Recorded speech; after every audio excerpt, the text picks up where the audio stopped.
In today's video, I'm going to teach you how to download a past invoice or receipt from your ChatGPT account. If you need a copy of a previous payment record for your files, expense tracking, or reimbursement, the process is very straightforward and only takes a minute once you know where to look. I'll walk you through it clearly so you can follow along at your own pace. Start by going to chatgpt.com and logging into your account. Make sure you're signed into the correct account, especially if you use more than one login. Once you're in, look to the bottom left corner of the screen. You'll see your profile picture or account name there. Click on that profile area to open the account menu. From this menu, choose My Plan or Settings depending on what appears on your screen. The wording can vary slightly, but either option will take you toward your account and subscription details. If your layout looks a little different, don't worry. That usually just means the interface has been updated, but the path is still very similar.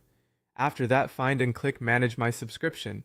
This will open the billing and subscription area where your payment information is stored. Give it a moment to load if needed. This section is where you can review your plan details and access past billing records. Once you're on the subscription page, scroll down until you see the Billing History section. This is the area that lists your previous charges and invoice dates. Take your time here and look for the specific invoice or receipt you want to access. To open one, click on any past invoice date. That will bring up the details for that transaction, including the billing information associated with it. When the invoice view opens, look for the option to download invoice or download receipt and click the one you need.